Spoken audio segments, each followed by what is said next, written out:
Hello viewers and welcome to the second MotoGP racing. So we've seen the main MotoGP class in the first video. Now it's time for a look at the Moto3. And it'd be interesting to see how they've developed this series. Sometimes not as much thought is given to the introduction series as to the main series. And I was keen to investigate what they had here and how it worked. So again, riding here as Danny Webb, my objective here was to really get a feel for the bike. This is going to be an introduction for many riders into the world of MotoGP, and of course in the career as well. So I'm going to be seeing how difficult it is to get into, and you'll see that progression in this video. So again, I've kept the settings pretty easy, pretty standard. This is what many of you will be playing when you first get the game. Some of you may wish to run with the racing line. That can be a very helpful guide as well, and it's been well implemented. So off to Silverstone racetrack. We see here some UK sites. Again, it's all very Eurovision, isn't it? Buses, buildings, London Eye, more London Eye, and Parliament, and a red phone box with Battersea Power Station. What more do you need? So all the sights and sounds of the UK on this little tour guide before we take a look at Silverstone racetrack. There's so much more I could add, but I won't on this occasion. So let's take a look then at the Silverstone and how it's developed over the past couple of years. Redesigned primarily for MotoGP to get the biking here as well. You can see the Silverstone wing building there, and fantastic it is as well. So much renovation, improvement to the circuit over the past couple of years. So we're seeing the turns there as set with turn 1. They do start from the different parts of the grid on this circuit now as well, which is fascinating to see on the Moto3 class. So let's go through those sectors. Turn 1, 2, very high speed. Then you've got those slow corners which take you onto the Wellington Straight.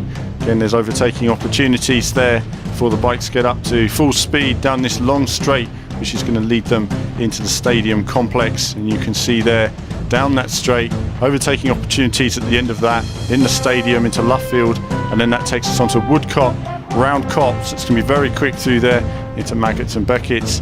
Always like the change in direction. That's very physically demanding on the riders, it has to be said. And down the end of the hanger straight into Stowe, another braking opportunity where we're going to be seeing some other overtaking opportunities towards the end of the lap. Again, bikes following each other quite closely through there. There's a big undulation change on the exit of that corner, which takes us down to these final 2 corners. And again, it's a technical section through here, getting the bike balanced, getting those corners just right, and through that final apex, which can be slightly tighter depending on the weather conditions than it actually looks. So that's the Silverstone racetrack looking as it should in this game. It's really nice to see all of this professional addition there that they've got to the build up for the race before we get on our bike and go for a few laps. So getting on board the bike now. It's a nice sunny day at Silverstone. It's nice when it is sunny at Silverstone, though I have to say you do get the old sunburn because it's very breezy even on a sunny day. Can't tell how hot it is. I speak from experience, because if it's not sunny it's really cold. So getting away then, turn 1, we're actually starting from the old grid here, so that's Copse Corner, we're going around here, and straight away that's my first corner, first turning on this bike, and it feels really nice. This is a really great introductory class, and for those of you who've not played the game before, rather than start on the top MotoGP levels, do start from this lower level, because it gives you a great feel for the bike, a great feel for turning in and where you should be turning in, and really developing your skills. So a couple of corners there, I've been experimenting. I've hit the brakes and locked the brake up, had to come off the brake, otherwise I'd have gone straight over the handlebars, but that's given me a little test now, so I know my limits and what I can do. And you'll see as this 3-lap race goes on, I become smoother and smoother, and then start developing new ways of finding more speed in the bike. So the first thing that strikes me is that this bike can brake much later than I was expecting it to. It can also brake into the corner. So let's just take a look at that there, braking late, but it gets into the corner nicely. And it's really it feels very nice as an introduction to get into the game with this bike, and I think it's certainly something that I would suggest for a lot of people. You can see the speed, despite being on a medium setting. My bike isn't radically quicker than those around me. I have more speed cornering capability than some of these bikes on this AI difficulty setting, but in general the speed of the front runners is pretty similar to what I'm riding here. Getting these slower corners right is quite important, and getting on the power nice and early, but it's the cornering speed that really makes the ground up. Flat out through this next section, do need to commit to that. And Silverstone, though you can't see all of it here, obviously with the camera layout that we have set up for this, it does give you a view of the racetrack obviously from those other views, but it's really nicely recreated. All the details are there. This is a detailed recreation. It's all laid out pretty much as you would expect, and you do get that nice sunny day feeling. So coming around Luffield up to Woodcott, an amazing corner this is. I remember Cal Crutchlow riding around this a few years ago and just seeing the speed as he came round here, the bike sliding round the corner. An incredible sight to see these guys flying around these corners. It really is, shows how brave they are, how committed they have to be, the speed they're getting out of these things. You know, they're going over bumps at high speed, and people don't realise how bumpy some of these circuits are and how that can destabilise the bike, and what these guys are dealing with in terms of throwing their body weight around and keeping control with the power. It really is a very physical and mentally there's a lot of little exertion there for these guys. They really do have to train to be very physically fit to manage it. So managing my first lap now. I've not got the speed down this straight here, and you can see that some of the other bikes are a little bit quicker than me, but I know under braking I'm quicker, so gave him a little knock there. I'm not having any of this. I need to get on with this race run now, close on these guys in front of me. And now closing up.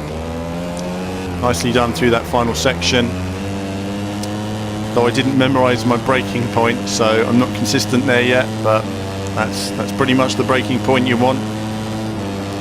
And now trying to learn how to carry speed through this corner. It is a fast corner, you can carry a lot of speed, but you just have to get on like that really early, literally running on the rim of those rumble strips that we have there. You don't want to go over the rumble strips if you can help it, because it does unbalance the bike. It can be very bumpy, it depends on the section of course. Nicely through that section, gained a lot there on the bikes in front, and full speed through there that time. So closing now on these bikes ahead of me.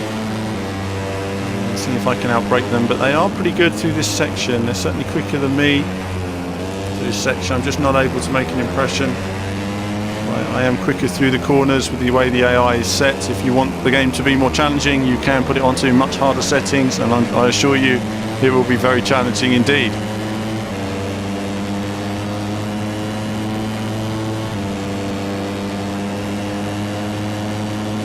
So over the start finish line then, and into this final lap.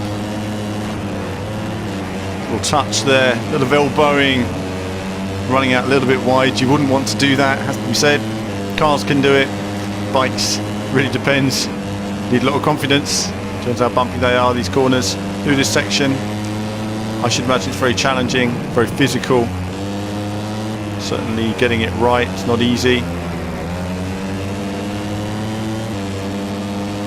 Down this long hanger straight. It's always a very windy circuit as well, and I should imagine they do get a lot of crosswinds down here. It's nice to see all the detail there, all recreated. Silverstone lovingly recreated there. As we have the different views, you can see the TV camera at the bottom there, the rear view from the bike, as well as the front view of the bike as well, which really gives you a rider's eye view.